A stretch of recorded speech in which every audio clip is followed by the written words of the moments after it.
की cyber cell जो साइपैड unit है उसने एक महत्वपूर्ण कार्रवाई करते हुए एक फेक वेबसाइट जो भारत सरकार के एक फिक्टिशियस नॉन एग्जिस्टेंस एक इंस्टीट्यूशन के नाम से वेबसाइट बना के और उसके माध्यम से तकरीबन पिछले एक महीने में 27,000 लोगों को जिसने चीट किया है उसको आइडेंटिफाई किया और उसको बस्ट करके 5 लोगों को जो इसमें इन्वॉल्व हैं इंक्लूडिंग द मास्टरमाइंड उनको अरेस्ट किया है। ये जो वेबसाइट है ये एक फर्जी उपक्रम जो भारत सरकार का है उसके नाम से चलाई जा रही थी। इसका नाम है स्वास्थ्य एवं जन कल्याण संस्थान। ये एक नॉन एग्जिस्टेंट एंटिटी है। इसके नाम से इन्होंने एक वेबसाइट बनाई जिसमें .org और .com का एक्सटेंशन यूज़ किया और ये दिखाया कि ministry of health and family welfare इसका एक संस्थान है ये, और इसमें 13,000 वैकेंसीज़ निकाली। ये वैकेंसीज़ अलग अलग पोस्ट की इन्होंने निकाली और बाकायदे जो गवर्नमेंट के पे स्केल्स वगैरह होते हैं उस तरह का एक टेबल इसमें डाला।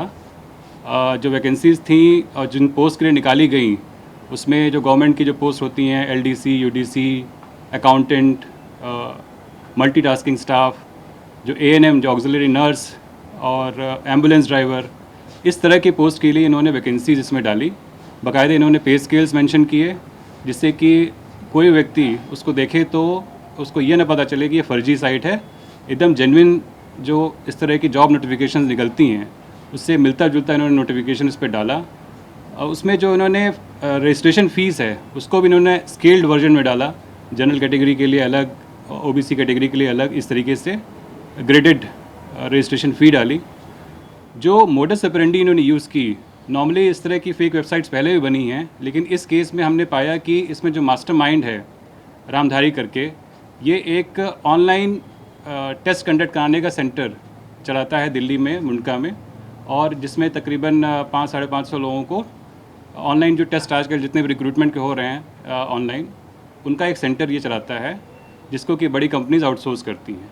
उस सेंटर पे चूँकि रेगुलर टेस्ट होते रहते हैं तो इसके पास एक बड़ा डेटाबेस ऑफ पर्सन्स जो कि जॉब के लिए अप्लाई कर रहे हैं और अलग अलग रिक्रूटमेंट एग्ज़ाम्स में पार्टिसिपेट कर रहे हैं, उसका डेटाबेस इसके पास था। इसने उस डेटाबेस को यूज़ करके तकरीबन 15 लाख लोगों को SMS भेजे जिसमें इस फेक वेबसाइट का लिंक डाला गया। और ये जो मैसेजेस गए, आप समझ सकते हैं कि ये उन लोगों को गए हैं जो ऑलरेडी जॉब्स के लिए अप्लाई कर रहे हैं और ख़ासकर गवर्नमेंट जॉब्स के लिए अप्लाई कर रहे हैं। जब उनके पास ये मैसेज गए, उसमें इन वेबसाइट्स का लिंक दिया हुआ था। उस पर जाने के बाद चूँकि एक टारगेटेड वे में इनको इस व्यक्ति ने टारगेट किया, तो उस लिंक पे जब वो गए वहाँ पे देखा उन्होंने कि इस तरह 13,000 वैकेंसीज़ निकली हैं और उनको इतना बेहतर तरीके से इन्होंने ड्राफ्ट किया था कि किसी एक्सपर्ट को भी बहुत मुश्किल होगी समझने में कि ये फेक वेबसाइट है, ये फेक नोटिफिकेशन है जॉब की या जेन्युइन। वहाँ जाने के बाद ये 500 रुपये का जो रजिस्ट्रेशन चार्ज था वो उनसे लेते थे। वो एक पेमेंट गेटवे के माध्यम से इनके अकाउंट्स में जाता था फर्दर। ये पिछले एक महीने में देखिए, जो 15 लाख लोगों को इन्होंने मैसेज भेजे, ये रैंडम नहीं गए थे, ये टारगेटेड वे में गए थे। तो पिछले एक महीने में इन लोगों ने 27,000 लोगों को इस पर रजिस्टर कराया, जो कि आप समझ सकते हैं कि एक बिल्कुल ही नॉन एग्जिस्टेंट संस्थान के नाम से जॉब निकाल के कराया गया। न्यूज़ टॉप 9 रोज सुबह 7 बजे और शाम 7 बजे सिर्फ TV9 भारतवर्ष पर।